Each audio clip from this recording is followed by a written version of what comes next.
Hello and welcome. It's IGN Overclocked, episode 12. I almost went into Overclocked. I thought I should put IGN at the front. Stumbled a little bit. Whatever. We're here, everybody. My name is Mitch Dyer. I'm joined by Dan Stapleton. Hello. You're just going too fast. You're clocked too fast. Yeah. You need to dial down your voltage. I can't. I'm a very fast talker. I was on a phone call with somebody today who was like, you literally need to slow down and go half speed. You're talking too fast, sir. Also joining us is Tal Blevins. Hi, Mitch. See? That's more like, I'm going to learn a thing from Tal right now. Also joining us, Jared Petty. Hi. Glad to be here. Jared, I want to open the show Uh-oh. with, before we get to the good stuff. Okay, the good Oh, stuff. the bad stuff. You've been hyping up for literally weeks. Hyped. Weeks you've been teasing us with something that's coming. It's my cocaine habit. Tell me. Okay, no, it's Everything not my about your cocaine cocaine It's habit. my cocaine habit. Next week, IGN on Wednesday will launch The Vault. Vault IGN. IGN's Fallout 4 limited run special BBC series show.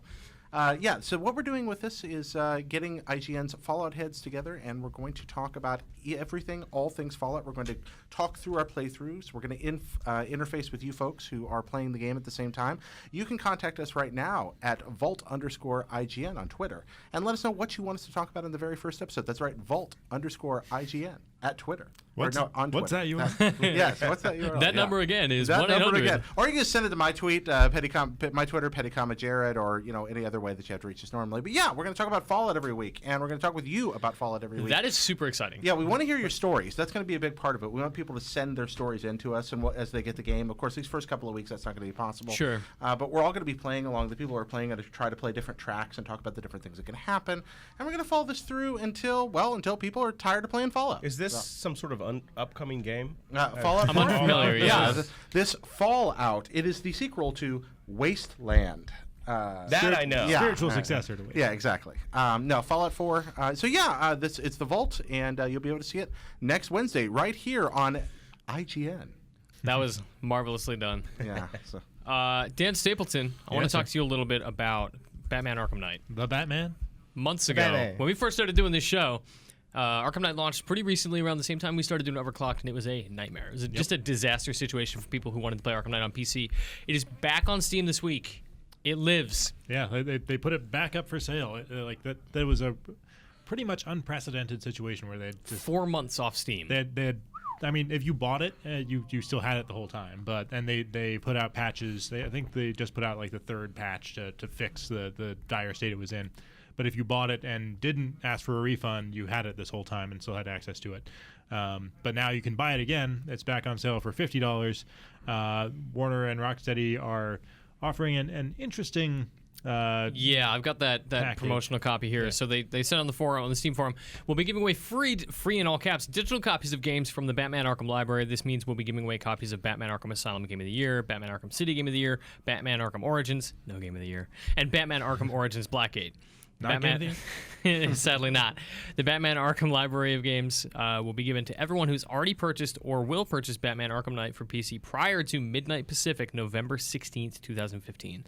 So Decent cheat code. If you want to play every Arkham game on PC, buy Arkham Knight now. right. Yeah. If But- you've never played them before. I would, Right. yeah. That's the thing. Here's the thing: like the people that already bought this game, that pre-ordered it to begin with, and bought it during the first however long it was on sale, like 72 hours. Yeah. With that. The people who are really excited for it. Yeah. Obviously, the first early adopters are probably going to be the ones who played Probably the the faithful fans. They already own all those games. Yeah. So it's I guess like maybe you didn't have the Steam version, but Right. still. Or maybe Maybe you they could skipped throw Blackgate. Sunsoft Batman in. Yeah, we'll see. Look, it's a nice gesture, right? But it might be cool to maybe expose some other things in the Warner library or something like that. Right. Yeah. right? It's Or to be like, able to give you some credit or something. yeah, or give you a Mad Max or something. Right. Like it doesn't make any sense. Like the people that are already loyal customers get the least out of this. Yeah. Which is entirely backwards. These They're are a also, by the way, the people that did not return the game. So these were people that committed to keeping Arkham Knight in their library on good faith that it would be fixed. Yeah.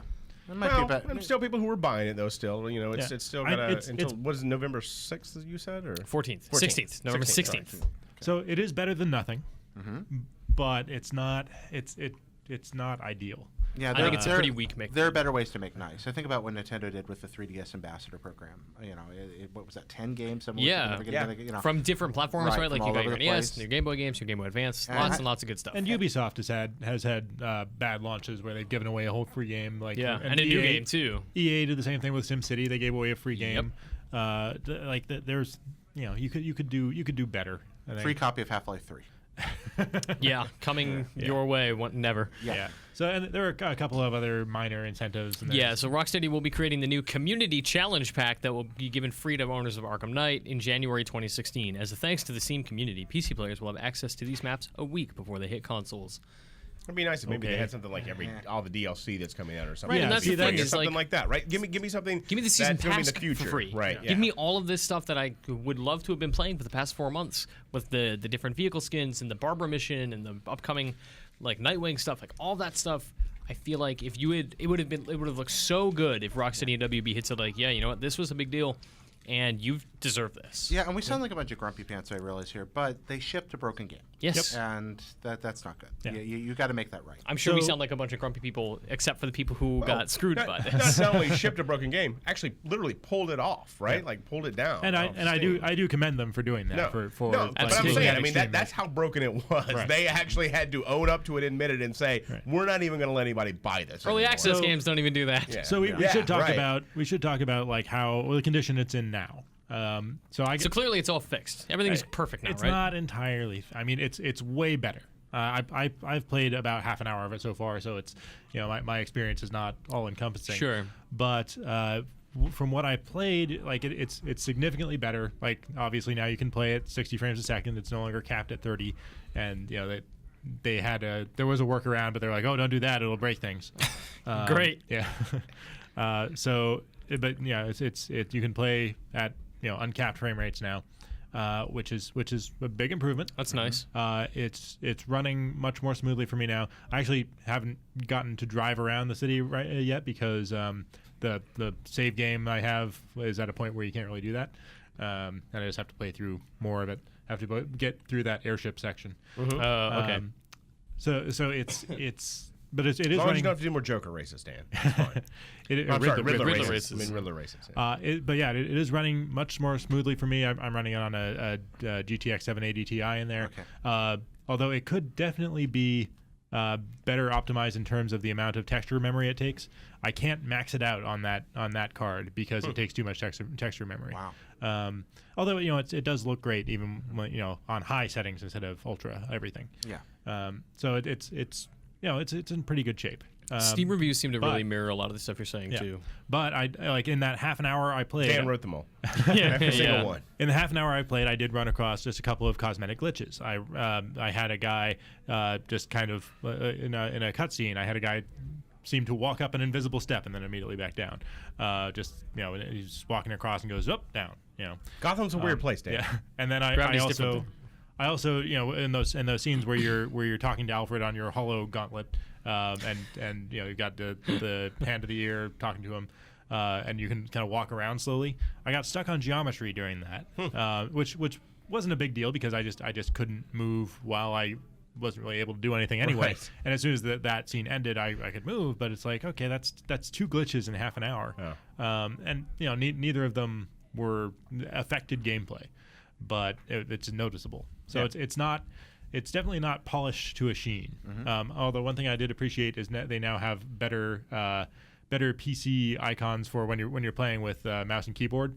I forget what they looked like before, but it was just like this terrible looking like button _1 mouse. Oh thing. yeah. Right. Like the code input. They fixed that. Cool. So now it just says E. Yeah. Which is handy. Yeah. But yeah, so the Steam reviews, though, a lot of people are still having issues. Yeah, either that or they're just still really mad. Well, looking at them, there's a lot that are definitely salty, that are like, they don't deserve your money. Good job, devs, lol. But there are people who are genuinely still disappointed with the state of the game, where they say, they've played lots of it, and they're still having trouble with it, and they recommend against it, even though, I love the story, I love the graphics, I love things.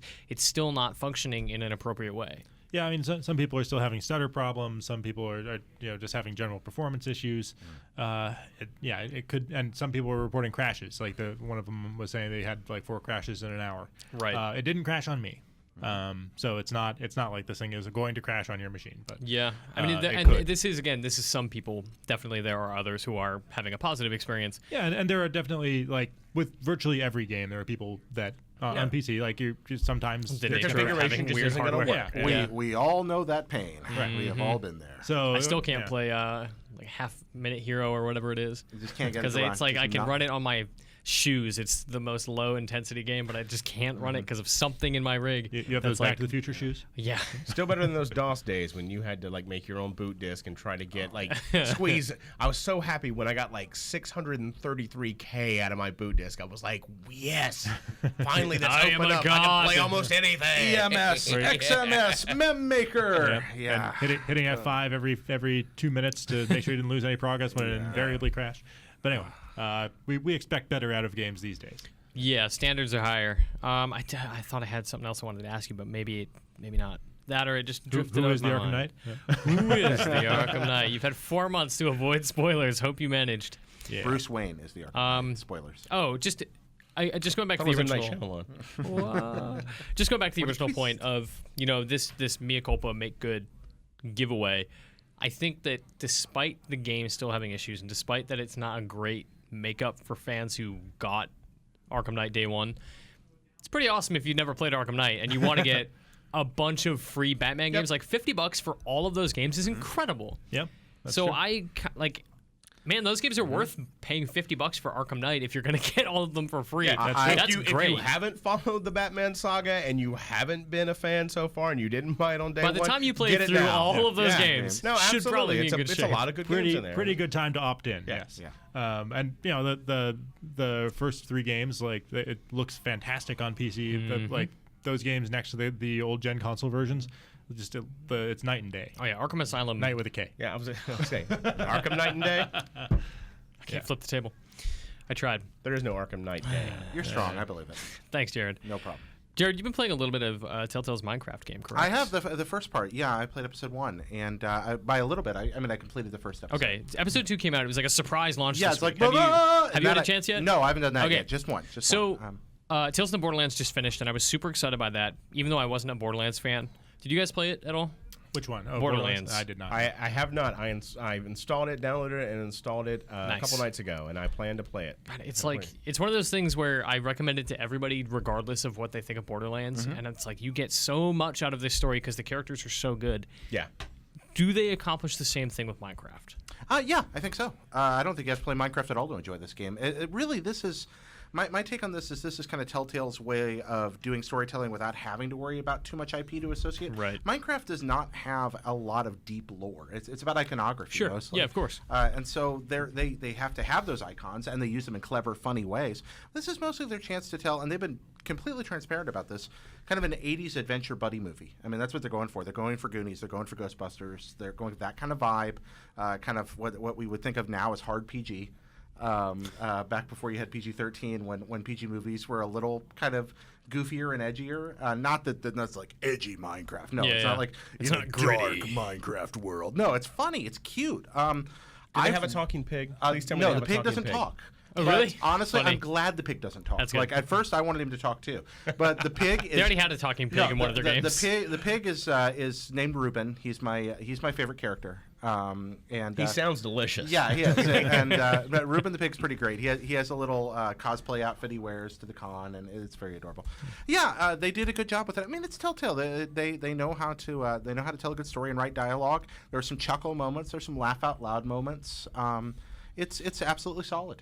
I've really enjoyed it. So this is like a full recommendation. Like, yeah, it's a good even game. for me, This I'm is like, I don't really care about Minecraft. If you don't care about Minecraft, this is a good video game. Yeah, it's fun. You like Telltale games, you like adventure games or storytelling games. This is totally worth your time. Does it really tie into Minecraft though, or is it Yes. something that's completely new, No. different? I mean, do they talk about formulas? Do they talk about crafting? Absolutely. You are crafting in the game. There are formulas. The plot is built around a crafting gone awry. They are crafters. They are builders. The archetypes. But these are real formulas as well that you can. Yeah, put in I mean, there if too I as walk well? up to a table and a crafting table and I know what to make, I can just plop, plop, plop, and it pops up. But this is primarily a Telltale game. Yes, sure. you get the item, but the question is, are you going to need it, and are they going to give you the materials to do a lot of crafting?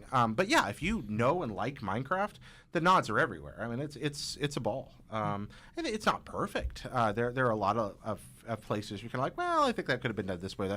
But overall, I really just enjoyed that game. Yeah, Justin Davis reviewed it for us, the first episode, and he's working on the second episode now. I guess his main thing with it was he absolutely loved the main character. It was played by Patton Oswalt if you're a male, and I forget. Kat Tabor. Okay, yeah, and so yeah, he Padme loved. Amidala herself. Yeah. Right. He loved that character. He said the other characters weren't very well developed for him. Like they were entertaining, but like didn't have as Yeah, much some track are, record some as aren't. him. Like Petra's fine, Ruben's fine. There's a couple other characters I really liked, and then there's a couple that just don't get a lot of screen time. Kind of fall flat. That criticism I agree with. Yeah.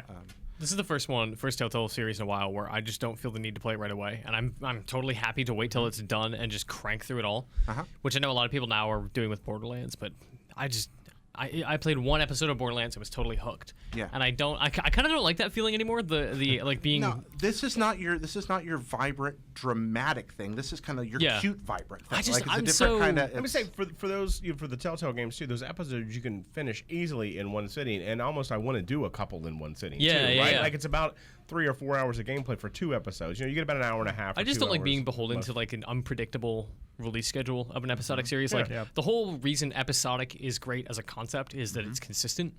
And I think Telltale obviously makes incredible stories, but the unreliability of that makes me a little wary to commit. Now, I will give episode 1 a good arc here. Again, it's only the first episode, but I will say they end at a great point. Like they handled that Nice. really well. The ending occurs at a perfect moment. You know, for me though too, it's kind of like how I like binge watching streaming, shows Yeah. on Yep. streaming services now too, because like you're able to follow the plot a lot better over an entire season. Or When they call or back to several something seasons. from 8 episodes ago, you're like, oh, that was exactly, this like, morning. What was that? Yeah, exactly. And before, like if you're watching, it was like that's 2.5 months ago, and you're like, what exactly were the details? So that's kind of where I like sitting down and doing episodic gaming on a row too. Like with Game of Thrones, for example, I played the first couple, and then I was like, you know what?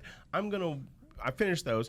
I'm going to wait, and then I'm just going to start over from the beginning again and just go through it all in one It's go. such Which is a pain. good idea with that one because it's been a while since the last episode. Yeah. They're saying the next one's going to come by the end of the year, the last one. But yeah, like that one, there's a lot of callbacks to previous episodes. It's difficult to keep track of what's going on. Yeah, I'm just waiting now, until, like you're saying, until the last one comes out, and then I'm going to just go through all again from the beginning. Now, Mitch, give me your elevator pitch here for a second because I actively dislike Borderlands. So do I. games. I think its lore is not great. I think it's a little juvenile in points. I think it's like in Borderlands 1, like super misogynistic and terrible towards like its treatment of just human beings. But Same thing with Game of Thrones. yeah, There's some validity to that. yeah. Is Minecraft the same way? No. Minecraft treats people with decency in practically all situations. Even Ruben? Even Ruben. Thank God. Especially. Especially Ruben. Tales from the Borderlands is really good because it is basically a con man heist story set to a space western and with a really interesting hook of a framed narrative. And everything else is just like, oh, it's set on Pandora and Hyperion is around, but like the Borderlands-y stuff doesn't get in the way. It actually makes it better, and it makes me care about Hyperion. It makes me care about Handsome Jack, and it makes me care about all these characters and people and like companies like gun manufacturers and stuff that I didn't care about. Now I know how to place them Right. in that universe because of that's- a great story. That's the thing about Borderlands, the shooter games, right? Is that I thought they had some really interesting and funny dialogue. I thought they had some really interesting Yeah. characters. They actually obviously had a huge backstory with all these gun manufacturers you see all the Yes. time. But it was really hard to piece everything together because again, you get these little snippets Yes. every once in a while throughout the game, and then mainly you were off exploring the world Yep. and shooting and And gathering. now I'm excited to be like, man, like But yeah, to be the able to Vault explore- Hunters are in yeah. a really interesting place for Borderlands 3, and I really loved where they left Atlas, this other rival company, and like they're in a really interesting place now to be interesting in Borderlands 3. And weirdly, it makes me excited for Borderlands 3, despite the fact that I'm like lukewarm on Borderlands 1 and 2. Like I enjoyed shooting stuff, but didn't care about it really anything else. Sort of like Destiny. I wonder if Telltale made a Destiny type Yeah. game, if the story would make sense all of a sudden. You'd be like, oh, I get it now. get it, I understand. It's all That would continuous. be awesome, man. I would love a Telltale Destiny game. I want to make some Telltale- sense of that universe. I want a Telltale Superman game so bad. I figured that would be the right way to do like a Superman game is to focus on the because that's the part that people miss about Superman is the story is always the best part of him since he's so powerful. where you get to It's be the- this like amazing good dude. Yeah, but people think that's dull, but when you're an amazing good dude, absolutely surrounded by flawed people you really care about, that's dramatically compelling. Did you read Matt I wanna- Fraction's Hawkeye? No. It's awesome. It's just about Clint Barton when he's not Hawkeye. Oh wow. He's like, here's Clint Barton living in his apartment, raising his dog, fighting with his girlfriend, and it's an amazing story about. I saw that in Age of Ultron. It was kind of boring. man. Yeah, it was. I want a Telltale Star Trek game. Oh yeah. I want a Telltale Hawkeye game. No, a Telltale Star Trek game it's just too perfect. Like that needs to exist in this universe. Yep, that'd be cool. Star Trek is all about ridiculous situations and goofy solutions to puzzles and all the things that excel at adventure. Can I just say though? I'm going to say it. I love the stories in the Telltale games. Man, I wish the mechanics were a little bit better. Yep, I'm with you. I think Telltale wish makes that very guy- weak yeah. games. They great stories. keep slimming it down. And just making it, and it's a choose your own adventure book. It is. more than anything. And I was very an happy. interactive story. I didn't even talk about this, but that's is fun. another, at least in episode 1 of Minecraft, I was pretty happy with the way it handled mechanically. The targeting system's really simple. The combat works just fine, and then there's kind of almost a temple run part to it that worked much better than I thought it would. I was like, oh wow, this came out well. All right, boys, it's Halloween time. Ooh. It's time for the spookies. So I want to talk to you guys. I actually really don't like horror games, but I do want to talk about our favorite horror games. All right. So we compiled a little bit of a list, but I want to kind of go down like. Can I just clarify something before we Yes. get going? Is Halloween a big thing in Canada? No, I brought it back after living Did here you? for many years. Look, I Halloween's went a lot home to of fun. visit, and I It's was one of like, my y'all favorite aren't gonna holidays. believe this Halloween thing. It's crazy. Oh yeah, it's one of my favorite holidays. You take off your moose skin jackets and you wear things that are less warm, and you pretend to be an American. You dress as hockey players from the other team. Very scary. From Team Russia. You all get maple Is candies. your costume ready for this year? No, not at all. But yeah, I want to talk a little bit about kind of like what you guys think makes a great horror game, because for me, I am so not into the idea of feeling tension and stress and legitimate fear while playing a video game. Like, that's just not the feeling I want from it. But every now and then I'll play something really, really great that makes me just hunger for more stuff like that. Like Silent Hill 2 is the game that made me realize, man, horror in games is incredible, and I feel awful. What are your thoughts on horror movies then? Like, is that a different Same beast deal. for you? Okay, I so think- same kind of thing. Yeah, I don't know. It's weird because I don't like Friday the 13th stuff because I feel like it's just mindless. Like, it's, oh, people are getting killed. Like, it's not interesting and it's not scary. But something like It Follows, which is deeply unsettling to me and just constantly, like, it's a movie that just constantly makes you nervous. You're unsettled by being followed by your naked father who wants to kill you. Exactly. And just not But what about the knowing. movie? Har har. Nice. But the idea of not knowing is incredibly terrifying, and that's why I think something like Slender is great, right? Like, you get a little bit of a notification, like you have a brief understanding of, like, something bad's about to happen, go the other way.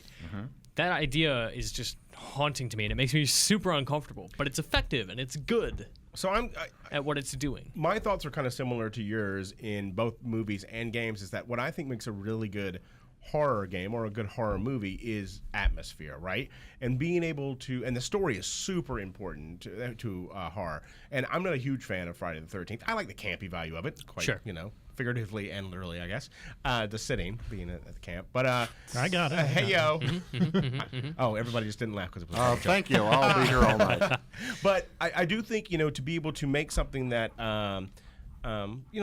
like good sci-fi isn't just about being in space, right? It's about having a great story wrapped around it, or having a good tale that actually puts something back on what's going on in society today. And I think good horror can actually do a lot of that same thing.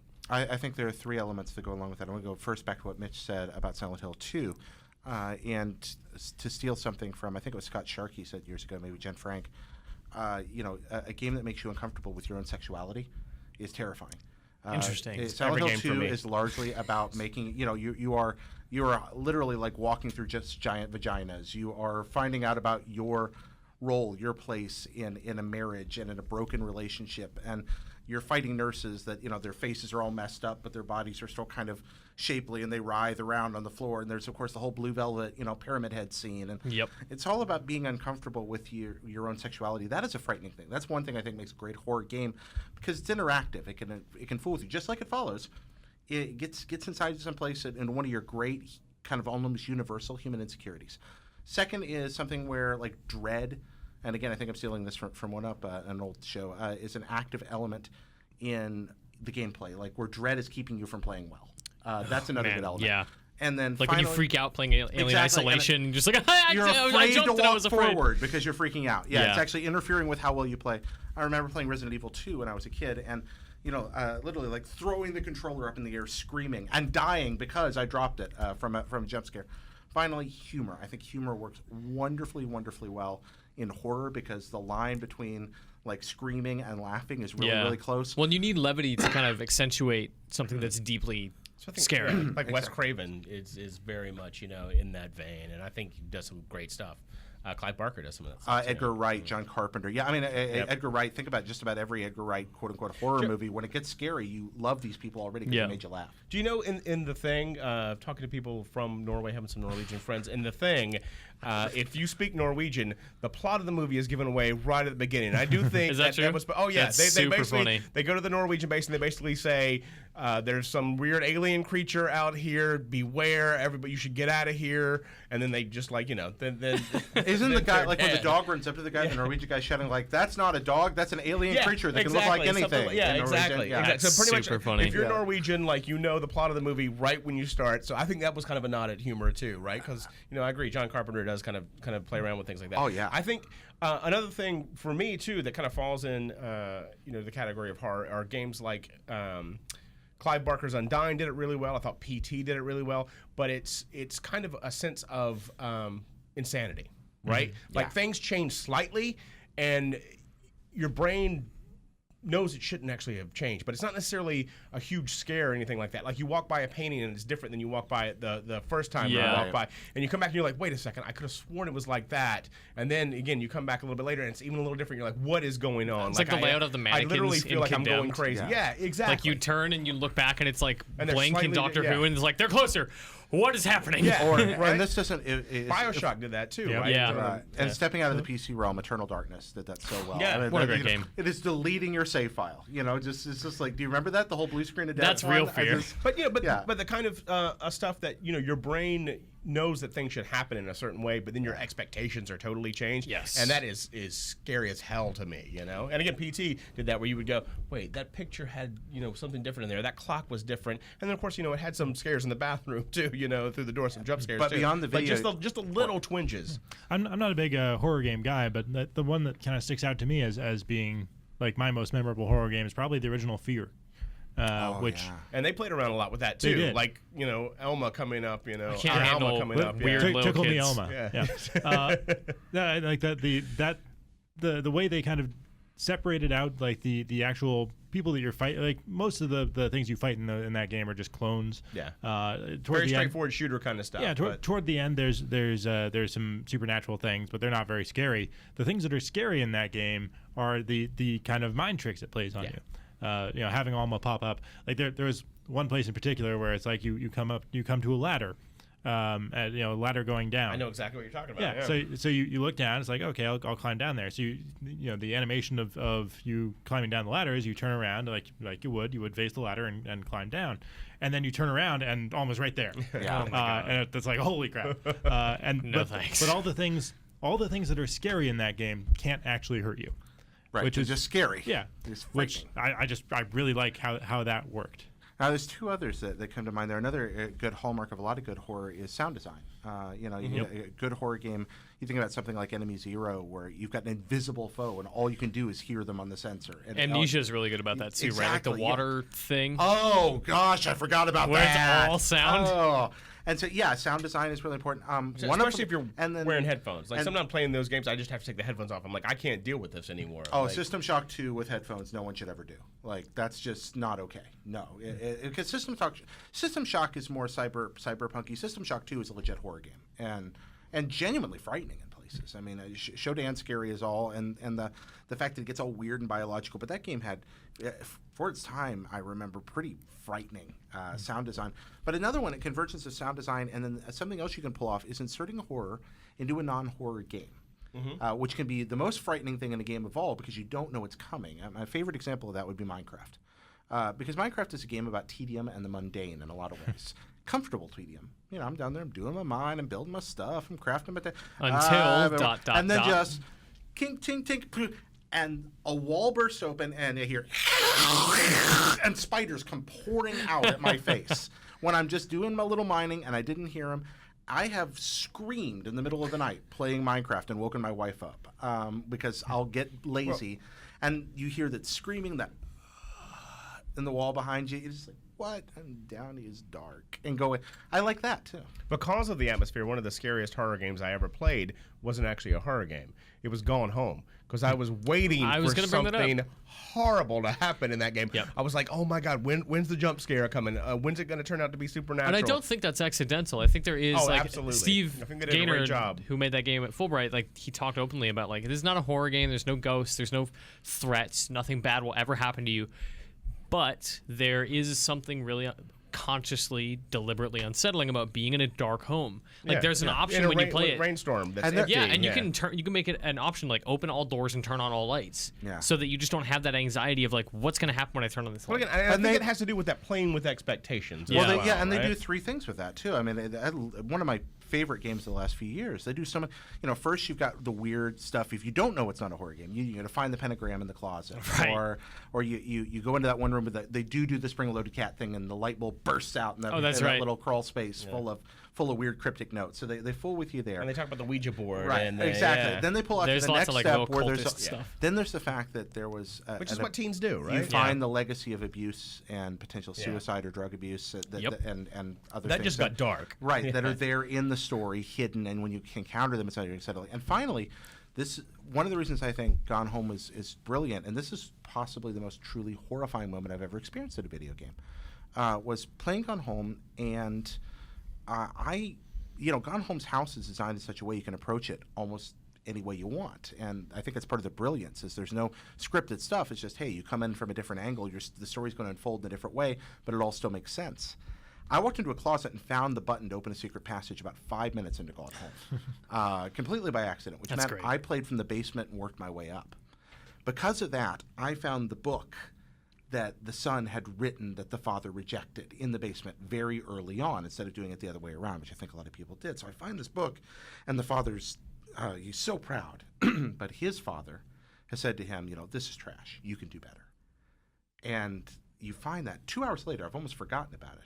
I've gotten to know this whole family. I've gotten to see the fact the father's disappointed with every aspect of his life, that he's always trying to live up to these lost expectations. I walk into his office, and you there the office I leaving saw then. the office wow. almost last. That's just it. I see this first. The man. office is almost the last room in the house I visit.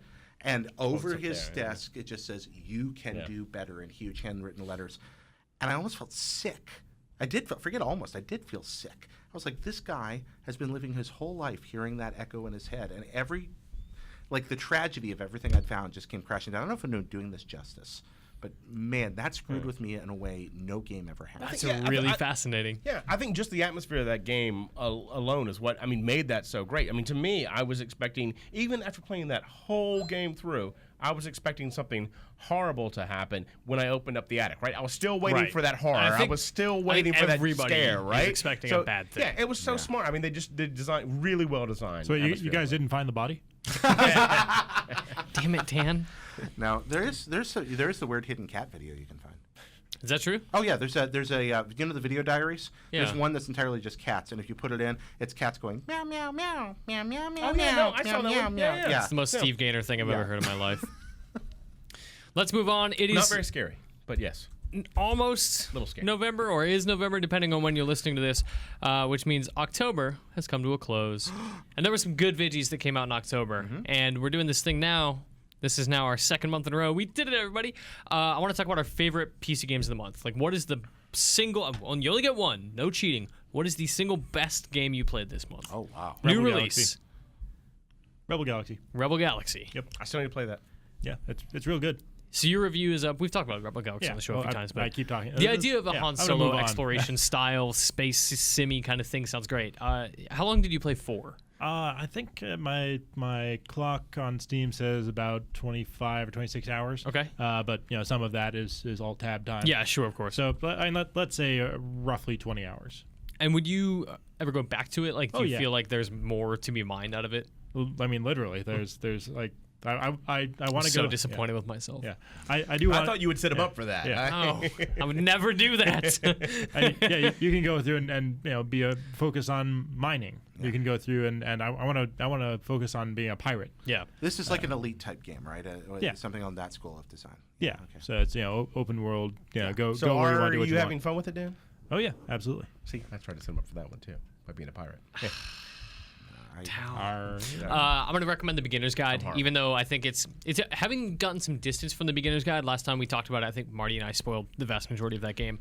Getting some distance from it and talking to more people about it, I think it's a very weird thing that I'm just increasingly conflicted about it, but it's something that I recommend. Like, you should experience this. It's a very weird thing, and I don't know that I feel positively about it, as positively about it as I did before, just thinking about it critically and thinking about Davey Wreden as a creator and the thing that he made and what he has to say and what that means to me as a player. It's a very emotionally conflicting thing, and I think that in itself is enough to say this is the most interesting thing I've played all month. And I think that most people will get something out of it. So check out the Beginner's Guide if you haven't already. For me, Mushroom 11 has been a surprise hit of the month. Yeah, super interesting puzzle game. Kind of had elements of Where's My Water and World of Goo. You basically are this magic wand ball that pushes around a big blobby fungus. It sounds weird. It is weird, but It does sound those things. But you have to get it through different spaces and get it through the levels. So it's just very interesting, the things that you can do with it. You can cut it in half, and it'll reform in other areas, and you can move around. And when you push it through little spaces, it kind of squeezes out real long. But yeah, it's basically like the Blob, the video game, and you get to play as moving the blob around and just trying to get it through the areas. But very, very smartly done. It's a really interesting movement mechanic, which I've never seen before, where I guess the size of it doesn't remain constant at all times. I'm not it shifts constantly. Like every time you touch it, the shape morphs. The shape changes, but I the think the number size. of blocks stay this. Well, you can make it smaller, but then it eventually grows back to the. Okay. To the same. Okay. Yeah. Okay. So it's like the mass of it is constant or near constant. Yeah.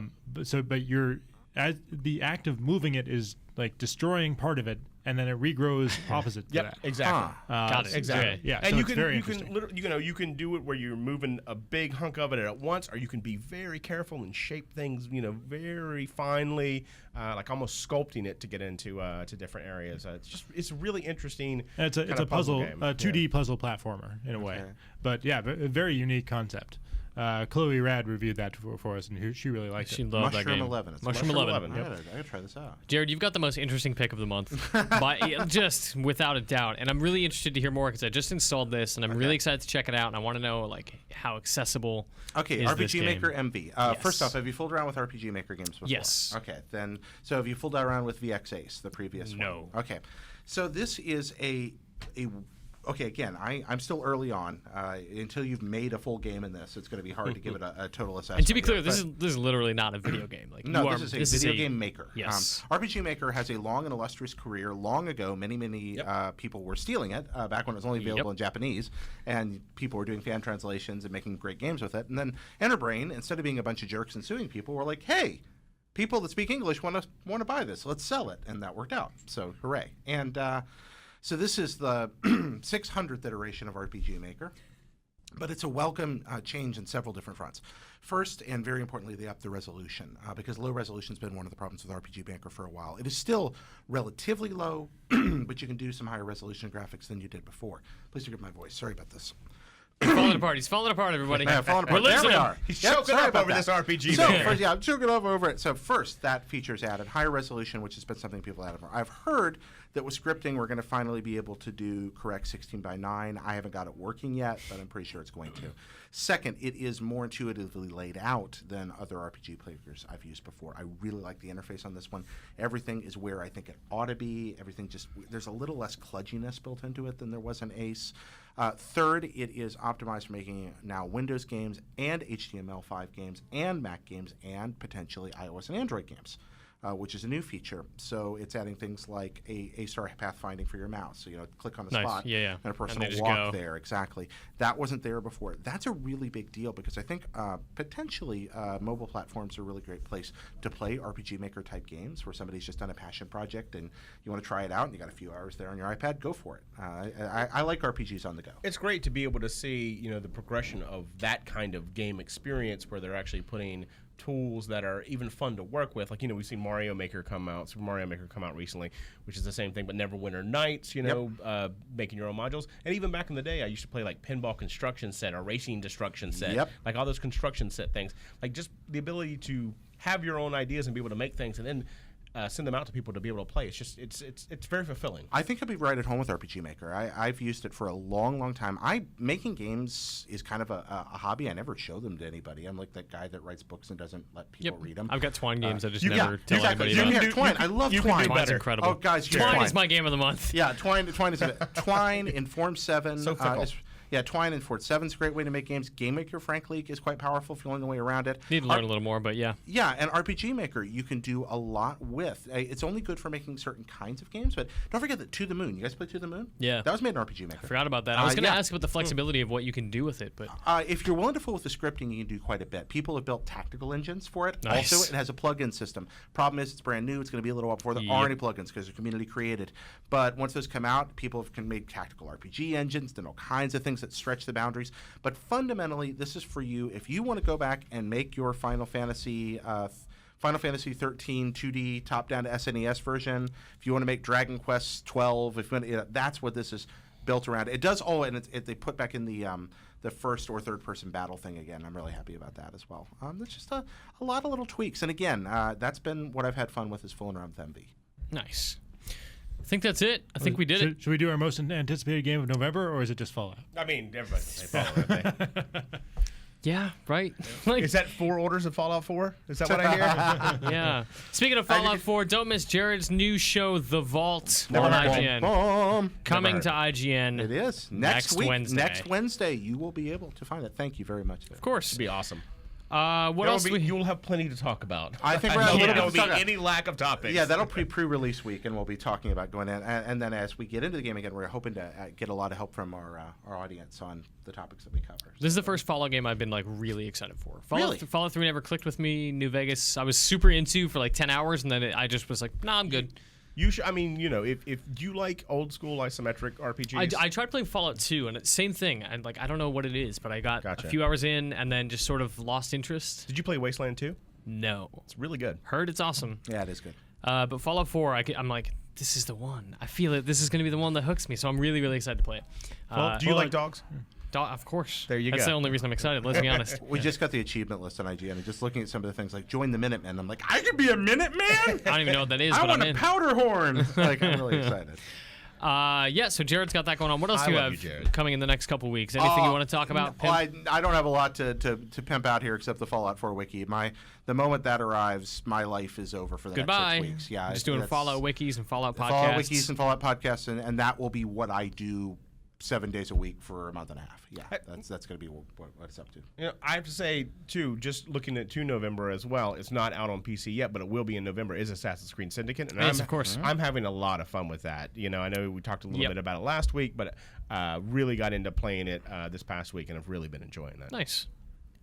Tell you don't make a whole lot of stuff. You're too busy running the company. Do you have anything you want to promote? Let's see. Well, Overclocked. There's this. Yeah, there's a heard of show. Yeah, there's a show that we do. Yeah, I mean, just coming up on the holiday season, so many reviews coming out. Maybe we should just talk to Dan about what he's got going on, because I'm sure he's busy with What's going on? assignments. Can we talk about the Fallout review embargo? No. No. Okay. I don't know what it is, so I wanted to find out from you, but we can't do that. What else is going on the next couple weeks with you? Just managing all the big reviews we got coming Yep. out. We just did Halo. We're just doing. We're about to do Call of Duty. Gonna do Fallout. Gonna do Tomb Raider. Gonna do StarCraft Battlefront. 2. Oh man, got StarCraft. Battlefront. God, I keep forgetting. Yeah. And then a bunch of smaller stuff in between. No Tomb Raider though. Yeah. No Halo on the PC either. Listen to that list. I yeah. could not be happier about the No Man's Sky delay, because that's a game I really want to Seriously. play, and I don't want it buried in the middle of I need all to that. finish Heart of the Swarm. I need to crank through it. I think I say that every week on this show. I just really finally need to buckle down and finish that campaign. I need to finish Budgets. 2016 Budgets is what I'm working on Good. still. Oh, man, that's my favorite game. That's not What a nearly great as, sequel. well, there. If we could turn it into a tycoon kind of game, it would be fun. How much more money do I IGN get? Tycoon. We'll go over that, Jared. All right, cool, We'll go over that in private. All right. Excellent. Yeah, not much going on with me in the next couple weeks. Just keep listening to this podcast. Listen to me on Podcast Unlocked. I've got new stuff going on. Got a review coming in the next few weeks, but more on that later. Have a happy Halloween. Aw, man, go do some spooky stuff. Thank you for listening. This is IGN Overclocked, and we will see you next week.